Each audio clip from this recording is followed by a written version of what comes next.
Okay, give me a second, everybody. You know, I got to make this go live.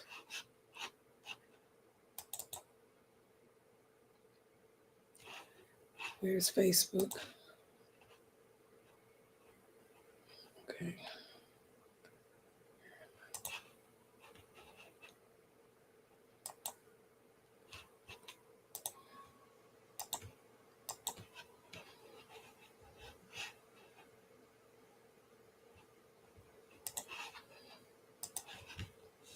Okay. To answer your question, I don't know. I've never read anything that says it.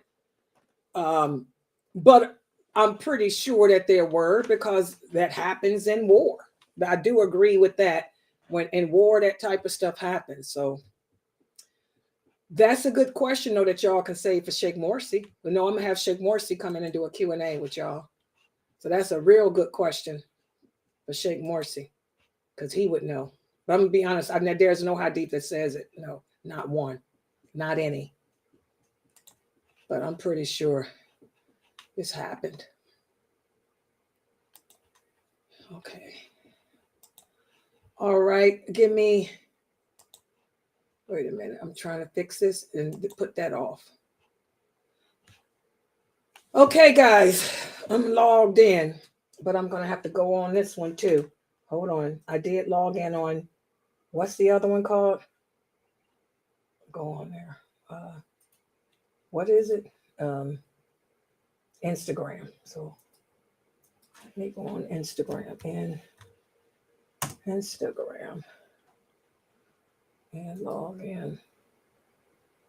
I don't know why. Okay, there's Instagram. Okay. All right. Ina alhamdulillah, wa salat, wa salam Allah, wa rasulullah. Welcome to our series entitled The Lawful and the Unlawful. And just to let everyone know, tonight and tomorrow, these will be the last two classes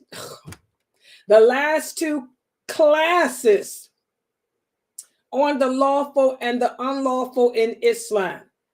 After this week, next week, inshallah, we will begin a new series. And again, I need to take you guys back to the beginning of the Shahada. You know, Aqidah is everything. Your belief system is everything. So I'm going to take you back to La ilaha illallah, the first meaning of that Shahada. What it means to believe in Allah and worship Him alone. Okay, so I hope everybody has went to the ordered the book. I did post it up everywhere on Facebook, YouTube, and all the other platforms. This is it. The book entitled The Articles of Belief by Sheikh Muhammad Saeed Atli. The Articles of Belief by Sheikh Muhammad Saeed Atli. Everyone go to adlionline.com. That's the book. The address, adlionline.com. This is the book. Order the book. The book is only $10. This class will be held. It will replace this class every Saturday and Sunday at 9 p.m. Eastern. We're going to speak about what it means to believe in Allah and His books and His angels and predestination, which many of you still struggle with. That's what Dr. Asim was reviewing with you guys today. The Qadr of Allah. And that's something that a lot of Muslims struggle with, understanding that even though Allah had the pen write what would happen, we have to remember Allah didn't make it happen. You made it happen. And they can't get through that. So a lot of us will say things like, since Allah wrote for me to get drunk, I'm just getting drunk. I ain't going to feel bad about it. No, well, you should feel bad about it, because Allah didn't write for you to get drunk. Allah wrote that He would test you with it. Whether you chose to get drunk or not, that was your choice. not his. He just knew what you would do. Okay, so I'm by the way, I'm sharing. I hear you, sisters. I'm coming in with it now. Sisters are texting me. Yeah, there we go. I brought you in the group. Okay, there's the group. So please, guys, order the book, The Articles of Belief. Go to @leonline.com. For those of you who live in America, for anyone who lives outside of America, he has the ebook. You can download the ebook, which only costs a couple of dollars. You know, download the ebook. But again, if you're in America, buy the book, because the money that you spend buying the book is what he can use to make more copies of it, because he has to replace what is bought. I won't be able to teach it again to the new people if we don't have the money to make it again. So please, the American people, do not do the ebook. Leave the ebook for the sisters and brothers that's in Canada and overseas, inshallah. Okay. So today, what we're going to do is continue speaking about the lawful and the unlawful in regards to social relationships. And tonight's lecture is going to serve as a reminder, because we've covered many of this already in our 6 o'clock class. I spent the past week speaking about how to show allegiance to each other in a non-Muslim environment, and how to also get along with the non-Muslims. So this will be repetitious for many of you who attend my 6 o'clock class.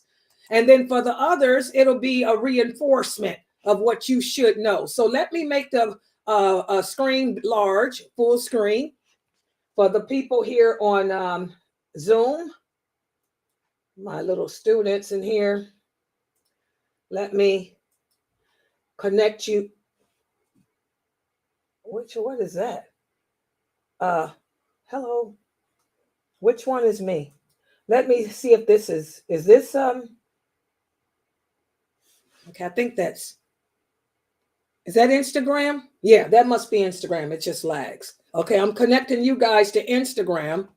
And for the rest of you, black screen for a minute. And now I'm gonna take you right to the PowerPoint. Give me a second. There it is. Let's put it full screen, full throttle. And make sure you guys take screenshots. Take screenshots of the PowerPoint slides. It's only 6 slides, so it's not gonna be a long class, because we're all, like I said, we're almost at the end. We're almost at the end of this series. So I'm trying to divide it up. I could have done it all tonight and been done, but I wanted to put it into 2 sessions. So here we go. Here we go. So tonight we're going to be speaking about social relationships, the lawful and the oh, I got the wrong picture up too. By the way, that's the wrong picture. Y'all can see I'm stressed. But you know, hey, what can I say? We're going to speak about social relationships, the lawful and the unlawful, in regards to social relationships with Muslims and non-Muslims. I put the wrong PowerPoint. Okay. All right. So the relations amongst the members of an Islamic society are based on 2 principles. You guys know what the principles is, wala and bara. The first is the awareness of the strong bond of brotherhood, which links us together. That's el-wala. And also, when we talk about having allegiance to each other, when we talk about having that strong bond of brotherhood, that means that the simple fact that we all believe La ilaha illallah, Muhammadur Rasulullah, that means that our life, our honor, our property are sacred. And I tell you guys all the time, you know, I don't have to forgive you for what you do regarding my life, my honor, and property. I can demand qisas or retribution, but I'll forgive you of anything else, So any words, actions, or behavior, that threatens these two principles is forbidden in Islam. And the degree of the prohibition depends on the magnitude or the moral injury which might result from this. And we have this verse of the Quran where Allah says, in the interpretation of the meaning, verily the believers are brothers. So set matters right between your brothers and be conscious of Allah so that you may obtain his mercy. O you who believe, do not let some people make fun of others, for they may be better than them, nor let women make fun of women who may be better than them. And do not slander yourselves or be offensive with nicknames. Evil is a name that connotes wickedness after believing. And whoever does not stop doing this, these are wrongdoers. O you who believe, avoid suspicion, because some suspicion is sinful. And do not spy or backbite on one another. Would you like to eat the flesh of your dead brother? You would hate it. Be conscious of Allah. So here we can see that Allah proclaims that the simple fact that we all believe La ilaha illallah, Muhammadur Rasulullah, that means we're brothers and sisters to each other. We're united based on that shahada. Whether or not I am practicing the religion the way you think I should, whether or not I'm half-stepping in my religion, doesn't matter. We're still Muslims. I'm still a Muslim and you're still a Muslim. And we have to respect each other's life, honor, and property. Does everybody understand that? And this brotherly relationship requires that we get to know each other, that we don't avoid each other, that we don't break ties with each other, that we love and hate only for the sake of Allah, and that we be sincere and not superficial with each other.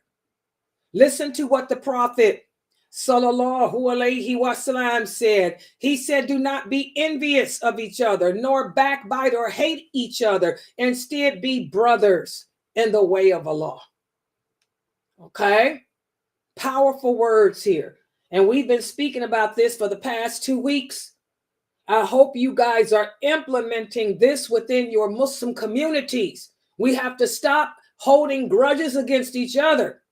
We have to stop looking down upon each other. For those sisters who are not wearing hijab, they're still your sisters.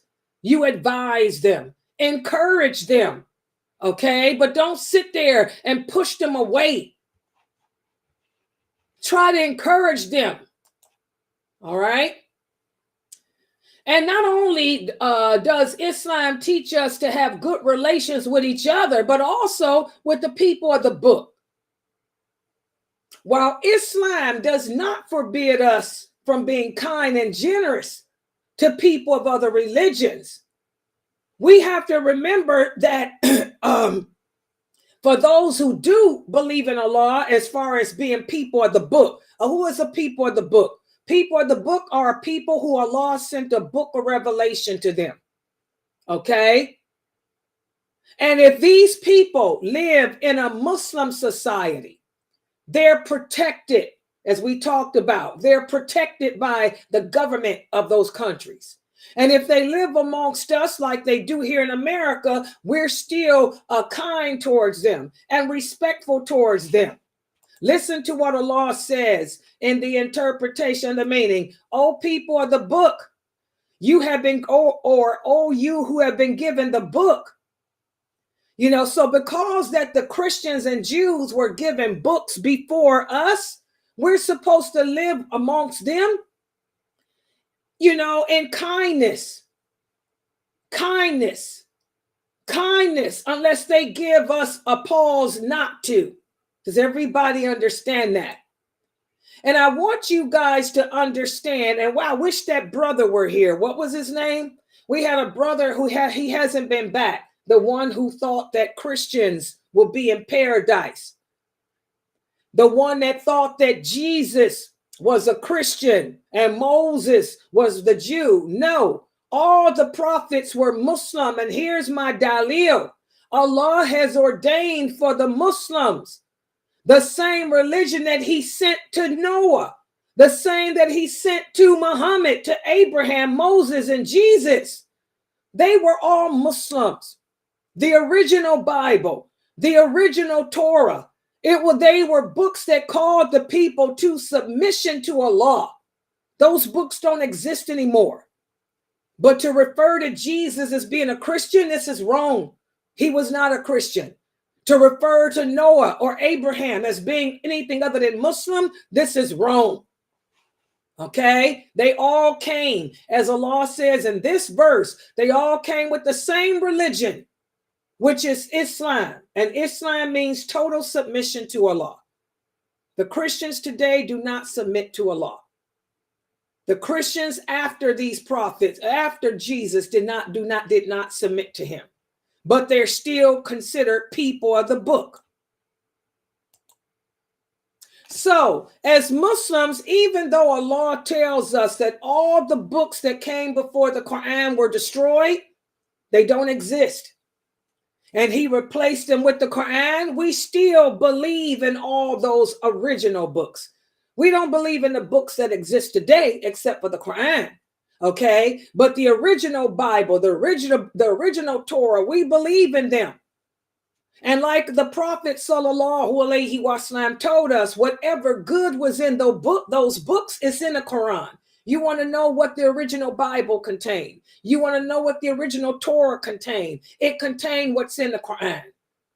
Listen to what Allah says in the interpretation of the meaning. We Muslims believe in Allah and in what he has revealed to us, and in what he has revealed to Abraham, Ishmael, Isaac, Jacob, and the tribes of Israel. And we believe in what was given to Moses and Jesus, and in what was given to all the prophets by their Lord. And we don't make any distinction. So we don't go around saying that one is a Christian and one isn't. Okay, they were all Muslim. I wish that brother were here to see this. So if the people of the book read the Quran, they will find in it praise for their books, their original books, and their prophets and their messengers. And if Muslims hold discussions with the people of the book, we should avoid approaches of bitterness and hostility like you see today. Today, there's a big innovation. The Muslims, they set up dawah booths in downtown, and they sit there and coax the Christians to come and argue and debate with them. And they take their books and point out what they say is not correct and try to add what they think is correct. We're not supposed to do that. Listen to what Allah says and the interpretation of the meaning. Do not argue with the people of the book except in a way that is good, unless it be with such of them who transgress. And in that case, say we believe in what has been sent down to us and what was originally sent down to you. And our God and your God is one, and to him do we submit. And we're speaking about Allah. The same Allah that Jesus worshiped, the same Allah that Moses worshiped. Okay? There's only one Allah. And we believe in the original Bible, the original Torah. And we're going to speak more about that in our new series that's going to begin next week. Okay? And also, because these people believed in a book of Revelation, which makes them different than a pagan who didn't believe in the existence of Allah at all, Allah allows us to eat with the people of the book. We share the meat that they kill, and you Muslim men can marry their women. But there's conditions to that. There's conditions to that, and that's where you brothers lose it. We're always talking about trying to make the meat haram. You can't make the meat haram. But what you brothers have done is made haram women lawful for you, because you don't know the conditions that exist that has to be fulfilled before you marry those women. Okay, listen to what Allah says. And the interpretation of the meaning, the food of those who were given the books before you is permissible, and your food is permissible to them. And lawful to you in marriage are chaste. There's the number one condition. Chaste, I repeat, chaste women from among the believers and chaste women from among those who were given the books before you. A lot of you brothers have married women who were not Muslim, but call themselves Christians, but they are not chaste. A chaste woman doesn't walk around with her body hanging out. That's not a chaste woman. A chaste woman doesn't go out to clubs. A chaste woman doesn't go out drinking and partying. A chaste woman doesn't have a boyfriend. So a lot of your marriages don't even hit that one condition right there. But you married these women anyway, and many of you were having sex with them before marriage. Astaghfirullah. Okay? So this verse here relates to the people of the book in general. That means Christians and Jews. But the Christians have been given a special status by Allah in the Quran because they're considered closer to the hearts of the believers. Because the Jews are more arrogant. They're more arrogant. They always have been. Okay? So that's how Islam teaches us to live amongst the non-Muslims and how to interact with them. For those of us in non-Muslim non-Islamic states like America, like United Kingdom, like Australia. But for those non-Muslims that live in an Islamic state like Saudi Arabia, it's a little different. Those verses, teach that these people are protected in Islamic countries. They're known as Adimi or the protected people. And the Prophet Muhammad sallallahu alaihi wasallam has made a trust with them that they can live safely and under security and under the Islamic government. And this existed from the earliest period of Islam to the present day. Okay? The Prophet sallallahu alaihi wasallam said, whoever hurts a dhimmi hurts me. Whoever hurts me annoys Allah. Whoever hurts a dhimmi, I am his adversary. And I shall be an adversary to him on the day of judgment. Also, he said, on the day of judgment, I will argue with anyone who oppresses a person from among the people of trust, or infringes upon his rights, or puts a responsibility upon him which is beyond his strength. How do you think the prophet's going to deal with those ISIS terrorists and them who went around kidnapping the non-Muslims in those Arabic countries and executing them, beheading them, and all of that? Imagine how the Prophet sallallahu alaihi wasallam is going to deal with them. Okay, so in a non-Muslim country,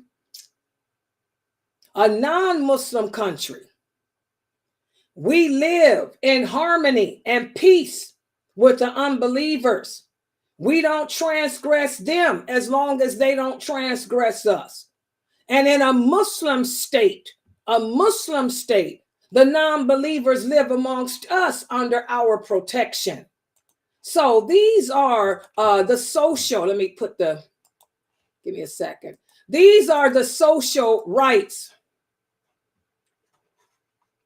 that Allah put together, give me a second, for us Muslims in regards to how to live together, in peace and in harmony. Okay, and by the way, do I have any moderators in YouTube? Fame, did y'all ban that person? I'm getting them right now. Yeah. Because I don't want that person to come back in here. Okay, so mashallah, we're going to stop right here for today. Subhanakallahumma wa bihamdika, ashhadu an la ilaha illa anta, astaghfiruka wa atubu ilaik. Are there any questions? Yeah, the religion is simple and easy, guys. The Quran and the Hadiths All we need is the Quran and the Hadith. I have to put the Hadith because the Prophet sallallahu alaihi wasallam told us that the Hadiths are the explanation of the Quran. You will never understand the Quran until you learn the Hadiths. And once you learn the Hadiths, you find that there is no question that you can't answer because those companions already answered them. There is no question, I tell you all the time, that anyone can come up with today that has not already been clearly answered by those companions. But the problem is we Muslims don't know the Hadiths. The Hadiths are becoming forgotten. That's one of the signs of the last hour. The Prophet sallallahu alaihi wasallam said his sunnah, the things he said and the things he did will disappear. People will forget him.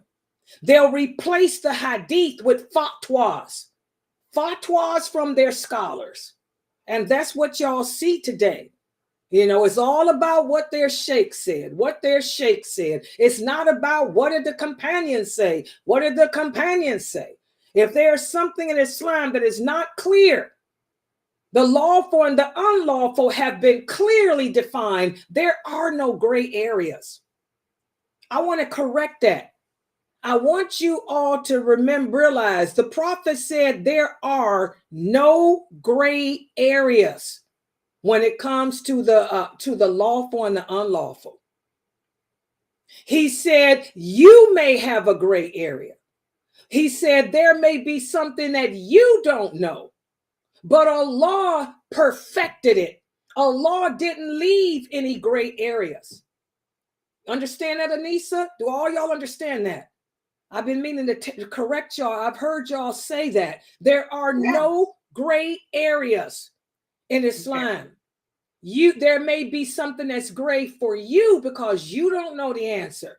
And the Prophet said, when you come upon a gray area for yourself, ask the people of knowledge. Gotcha. Okay, but everything is clear. He said the lawful, the unlawful have been clearly defined by Allah.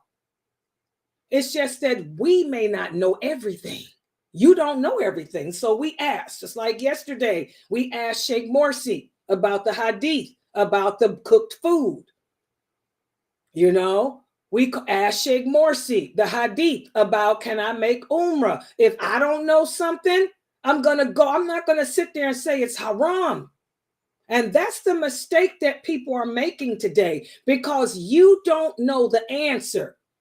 Or it's something that you didn't know, you're going to call it haram. No, we don't do that because most things in life are lawful. That's the reality. The Prophet said that.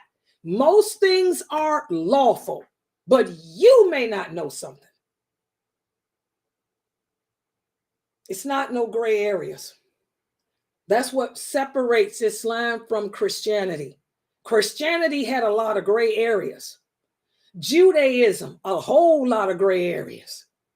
Ain't nothing gray here. It's either black or white. If it ain't black, it's white. If it ain't white, it's black. Anything else? Shut up. That's what Islam teaches us. But the problem is we don't know the hadiths. That's the problem. The scholars of hadith are few. They're dying. And when they die, they take their knowledge with them. No one is going to replace them. SubhanAllah. You look at some of these great men that have died. You look at men like Sheikh Albani, Sheikh bin Baz, Sheikh Uthaymeen, Qaradari, Umar el-Ashqar, and the list goes on and on and on. They had lots of students. How many of their students know them hadiths? It's a dying thing. They die and take it with them, and they were scholars of hadith. Those were scholars of hadith. Their knowledge goes with them. Yeah. Okay, so any questions? Subhanakala huma wa bihamdika ashhadu an la ilaha illa anta astaghfiruka wa atubu ilayk. Okay, brother HK, he wants to know, is it haram or a sin to hold our anger inside knowing that our mother is wrong? We have to respect our parents. Okay, we respect our parents, but we do not sit back and allow evil to happen. Remember, guys, respect is one thing, enjoining the good and forbidding the evil is another. The Prophet Muhammad sallallahu alaihi wasallam said, if you see something evil, you're supposed to try to stop it or change it, either with your hand or your tongue or within your heart. As Muslims, we can't walk around like zombies just because we respect somebody and let them do wrong. If your parents are doing something wrong, we, in a respectable way, let them know that they're wrong. Respect means to have honor and dignity.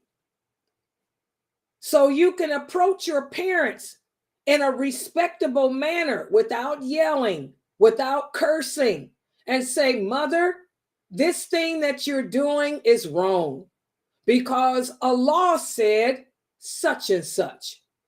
The Prophet said such and such. But you don't sit there and let your mother do wrong and you don't tell her anything because you think that if you corrected her, that's disrespectful. That's not disrespectful. This is the problem. We have to learn the meaning of these English words we use. Look it up in a dictionary. Respect does not mean enjoining good and forbidding evil. Okay? Respect is how you approach things. It's an action. Okay? I'm going to respectfully let you know that this is wrong, mother. I love you because you're my mom, but you love Allah and so do I. Allah says you can't do this.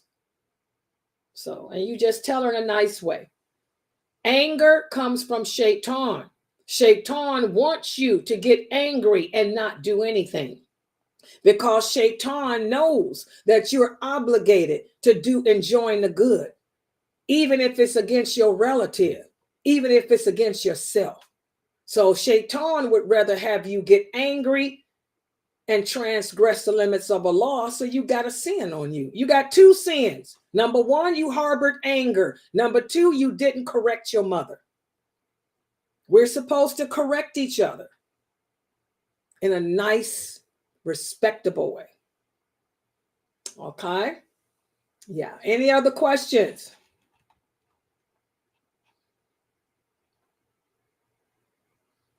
Brother HK, you should, the best example for us is the Prophet Muhammad, sallallahu alaihi wasallam. Did the Prophet Muhammad marry a Kafir woman? The Prophet Muhammad had 11 wives, and he had right-hand possessions. Were any of his wives or any of his right-hand possessions Kafir? No. He should be your role model. You should try to emulate him. Why would you want to marry a woman that does not believe in Allah? What makes you think that you're going to have a happy marriage? Number one, she doesn't eat what you eat. Number two, she doesn't even clean herself the way we clean ourselves. She doesn't wash her private parts after using the bathroom. She probably don't even take a ghusl after having relations. Why would you want to marry a woman whose lifestyle and ideology is the total opposite of yours? Islam is all about cleanliness. Islam is all about justice. Islam is all about good and clean. Unbelievers are not into that. So why would you want to settle for a kafir when you could have had a believing woman whose lifestyle is yours and whose ideology is yours. I don't know where you brothers get off wanting kafir women. What is the deal? They're not clean. They're not attractive. It's all fake. They stink. Let's talk about it. What about chlamydia? Don't y'all know? I keep talking about chlamydia because it's all over the news. What's up with these kafir women and this chlamydia? Why you want a nasty, unclean, un-God-fearing woman when you could have had a queen? I don't get it. You brothers got it twisted. Yeah.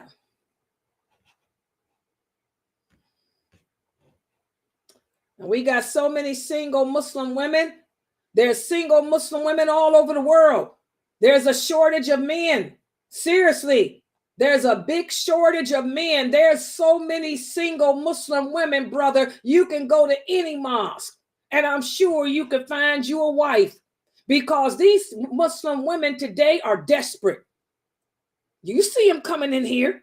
They desperate. They'll settle for anybody as long as he say la ilaha illallah. So I don't know why I would settle for a convert rather than settle for some kafir woman who don't believe in Allah at all. Because kafirs don't believe in Allah. They say they do, but they don't. If they did, they'd be Muslim. Yeah. That's what I'm saying. So all these friends you know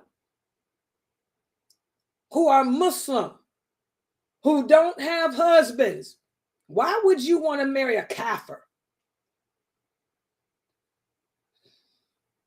Chlamydia. I can't get over that chlamydia crap, man. It's on the rise, they say. They say it's the #1 STD on earth. It's everywhere. I'm scared. Got me afraid to ever get married. They say that's how contagious it is now. Fresno, can you get it using the bathroom? Anybody, can you catch chlamydia from the toilet? My nurse is in here. I'm so scared of that disease. And it's all over the news. Woo. Google it. Geechee. Google and see if you can catch it from the toilet. I don't think so. I don't use public bathrooms anyway, but still, I'm scared. What about a doorknob? Can you catch it from a doorknob? Google it. See if you can catch it from a doorknob. Computer. Ow! Don't touch my computer. Yeah, walaikum salam. Any other questions? And by the way, guys, tomorrow is Sunday, so you know what that is. We have the Sunnah Followers Kids program tomorrow. You can't catch it. Oh, Halima's a nurse, so I can't catch it from a doorknob or nothing. You a nurse. You know it's on the rise. They talking about it. They say that disease is on the rise. Woo, that's scary. Here's another question. Does having a hot flash during the prayer? No. The only thing that invalidates your prayer is if you break wind.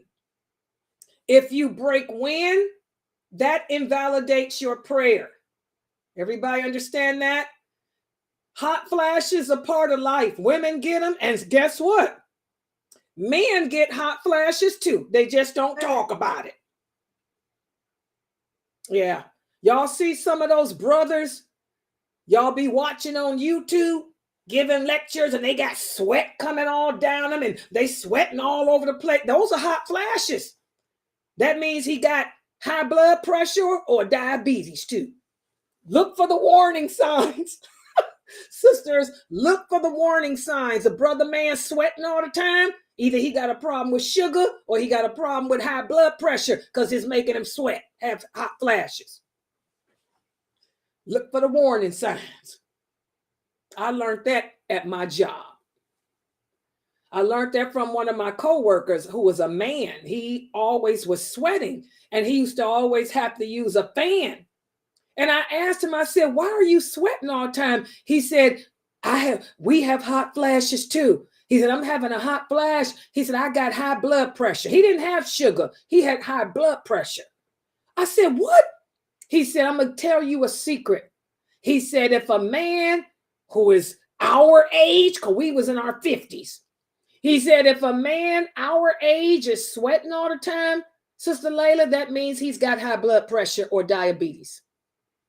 I said, really? He said, yeah, remember that. Oh, subhanallah. No, Brother HK, coughing does not break your prayer. Brother HK, yawning does not break your prayer. Brother HK, sneezing does not break the prayer. The Prophet Muhammad sallallahu alaihi wasallam said the only thing that breaks the prayer is the passing of wind.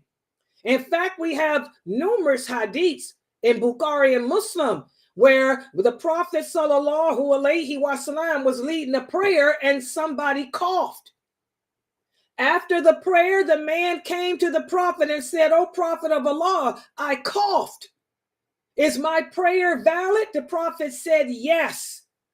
Coughing does not break the prayer. Neither does yawning, neither does sneezing. He said, neither does spitting. He said, but when you spit over your left shoulder or spit under your foot if you're praying. He said the only thing that breaks the prayer is the passing of gas. So that's not true. That's not correct. We have to learn the religion properly.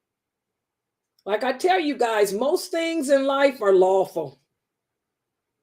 There's very few things that are bad and dirty. There's very few things that break our prayer, break our fast, break our wudu. The only thing that breaks your wudu is answering the call of nature, sexual relations, and passing gas. That's it. Eating does not break your wudu unless you eat camel meat. There's a hadith that says if you eat camel meat, you should rinse your mouth. Okay? There is no hadith that says that either.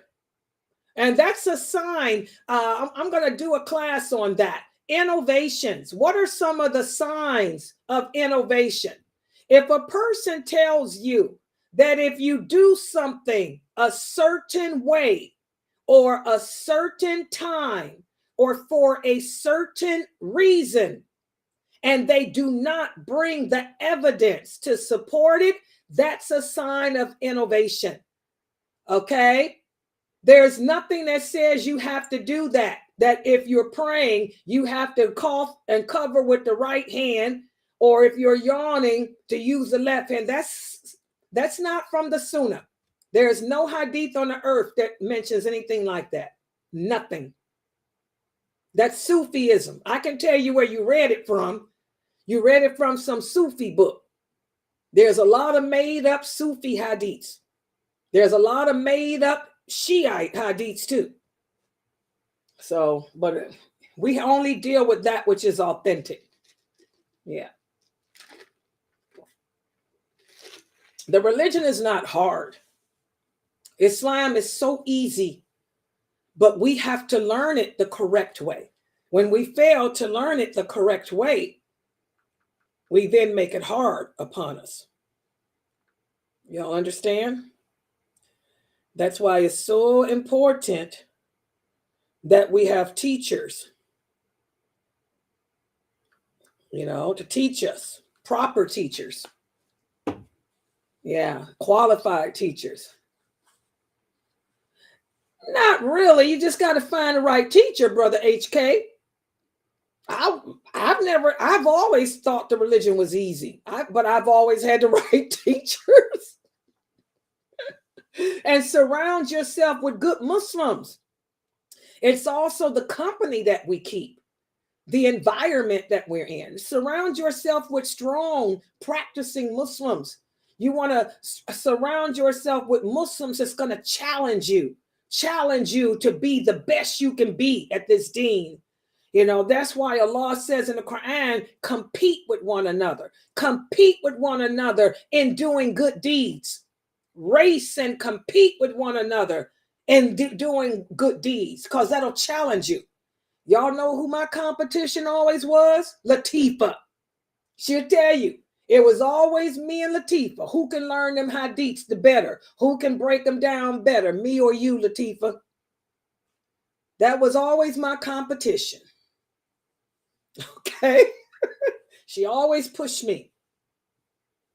My thing was, prove it. And her thing was, I'm going to make you prove it.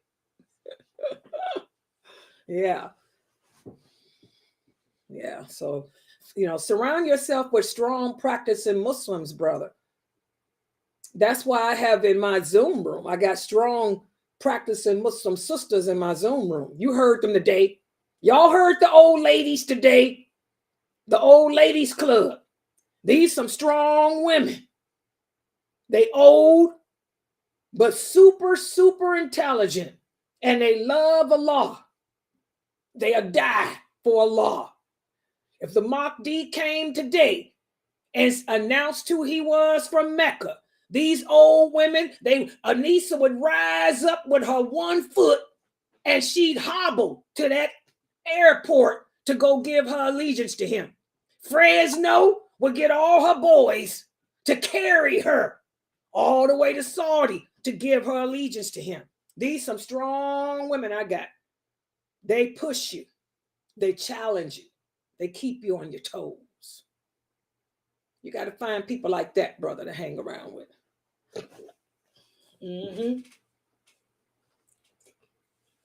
Sabrine, she'll be done stroked her way all the way to Mecca. She'll be stroking out back all the way to Mecca to give her allegiance to that Mahdi. Yes, she would. These old women don't play. Not when it comes to their deen. Oh, yeah. That's why we hang out in our Zoom room. That's why other people can't hang with us.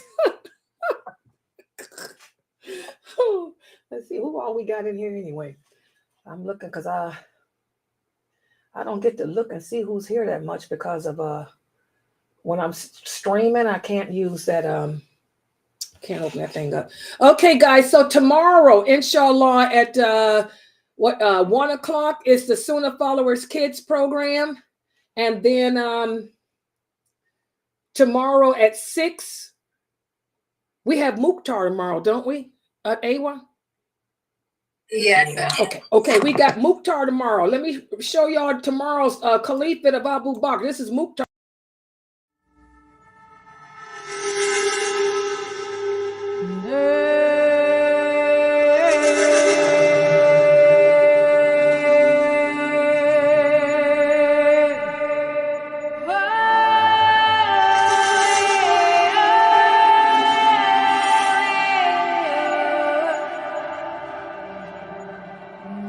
He was the first successor after the death of the Prophet. He was the first man to accept Islam. He was Abu Bakr as-Siddiq. Join Sunnah followers every Wednesday at 7 p.m. Eastern Standard Time as Ustad Mukhtar Shahid shares his life story.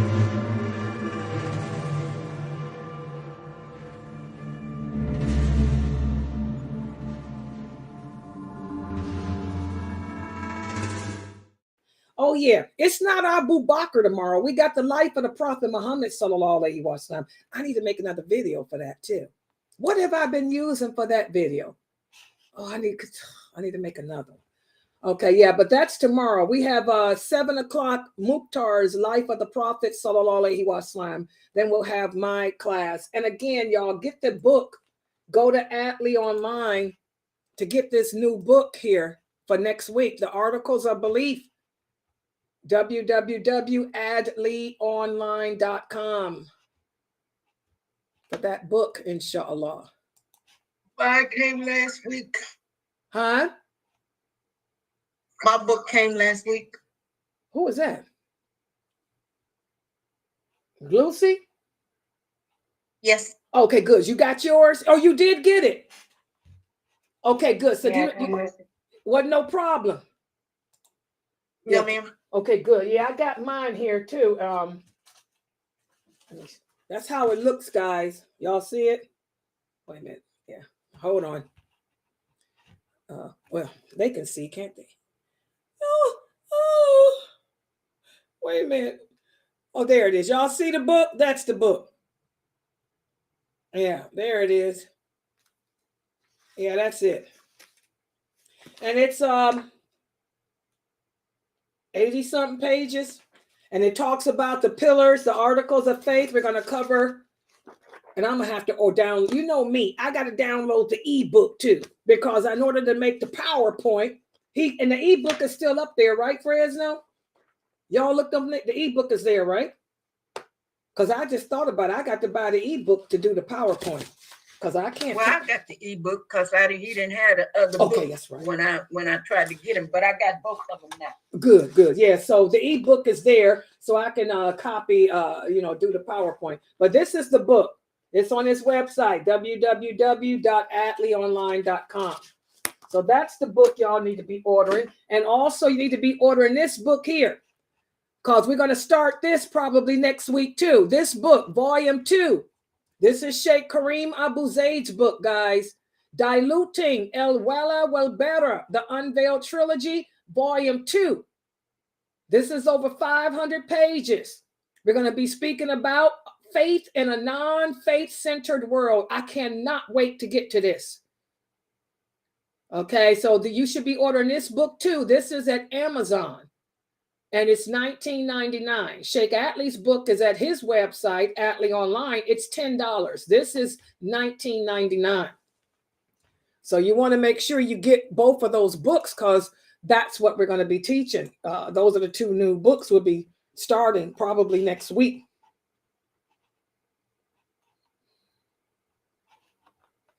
Yeah. Brother HK, those people can speak Quran pretty good. You know,